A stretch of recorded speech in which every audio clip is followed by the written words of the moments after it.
যেতিয়া প্ৰথম বিজেপি নিৰ্বাচনত যেতিয়া প্ৰথম বিজেপি শাসনলৈ অহাৰ নিৰ্বাচনী কুচকাচ চলাইছিল, সেই সময়তেই এইটো প্ৰতিশ্ৰুতি আছিল যে প্ৰায়ৰিটি কাম কাজবিলাকৰ ভিতৰত 6 জনগোষ্ঠীৰ জনজাতিকৰণ তেওঁলোকৰ প্ৰায়ৰিটি আছিল। 2014 চনৰ কথা।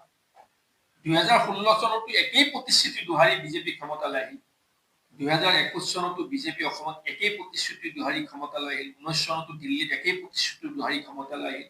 তাৰপিছত দিল্লীত প্ৰায় 11 বছৰ আৰু অসমত প্ৰায় 10 বছৰ সম্পূৰ্ণ হবৰ হ'ল, এতিয়ালৈকে জনজাতিকৰণৰ গোটেই প্ৰক্ৰিয়াটো আগবঢ়াই নিয়া নহল। তাৰ পৰিৱৰ্তে ৰাজনীতি কৰি থকা হৈছে।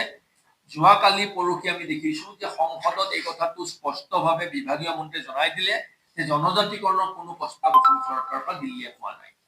তাৰমানে কিমান প্ৰতাৰণা, কিমান প্ৰবঞ্চনা, কিমান ডাঙৰ ভুৱা দি আছে। অগ্ৰাধিকাৰ ভিত্তিত কৰিম বুলি কোৱা কামটো 11 বছৰ 10-11 বছৰ তেওঁলোকে নকৰেতো দূৰৰ কথা, সেই প্ৰক্ৰিয়াটো বিধিগতভাৱে আগবঢ়াই লৈ কামটো হ'ব পৰা পৰ্যায়লৈ লৈ নাযায়। কেৱল আলোচনাৰ টেবুলত আবদ্ধ ৰাখে আৰু সেই প্ৰক্ৰিয়াটো গেঠেলা মৰাই সেইটো কেৱল নিৰ্বাচন বিচাৰ ব্যৱহাৰ কৰি নিৰ্বাচনে বৈতৰণি পাৰ হোৱাৰ ষড়যন্ত্ৰ কৰে। বিজেপি দলে ভাৰতৰ অকল অসমৰে নহয়, সমগ্ৰ ভাৰতবৰ্ষৰ কোনো ক্ষুদ্ৰ জাতি হত্যাৰ সৰ্বাংগীন বিকাশ আৰু মংগলৰ কাৰণে কাম কৰা নাই।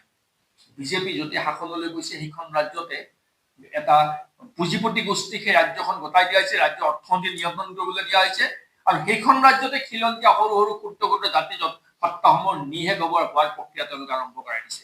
সমগ্ৰ ভাৰতবৰ্ষত এই উদাহৰণ আছে আৰু অসমতো সেই উদাহৰণ পাইছো আৰু ইয়াৰ কুফল ভুগিবলৈ অসমৰ সাজু থাকিব লাগিব।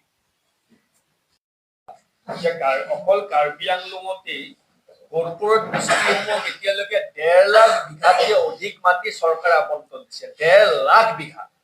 ভাবকচোন, কাৰ্বি আংলঙৰ যদি 1.5 লাখ বিঘাতকৈ অধিক মাটি চৰকাৰী মাটি কৰ্পোৰেট গোষ্ঠীসমূহক আবণ্টন দিয়ে, পিজিআৰ ভিজিআৰবোৰ যদি অখিলঞ্জীয়া মানুহে বেদখল কৰে, কাৰ্বি ভাইসকল যাব ক'লে? তেওঁলোক ক'ত থাকিব?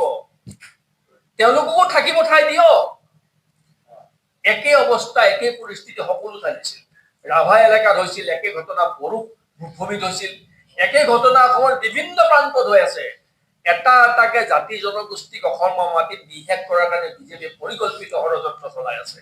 সেই কথাটোৱে আমি সকলোৱে উদ্বিগ্ন হোৱা ভাল, সাৱধান হোৱা ভাল, সজাগ আৰু সচেতন হোৱা ভাল আৰু অসমৰ আৰু অসমীয়াৰ অস্তিত্ব সুৰক্ষিত কৰাৰ বাবে সকলো জাতি জনগোষ্ঠী ভাষা ধৰ্মৰ লোকে একত্ৰিতভাৱে আগবাঢ়ি অহাৰ সময় সমাগত, এই সময়ৰ আহ্বান। ধন্যবাদ। মানে অতি ভয়াৱহ আৰু অতি গম্ভীৰ বিষয় এটা।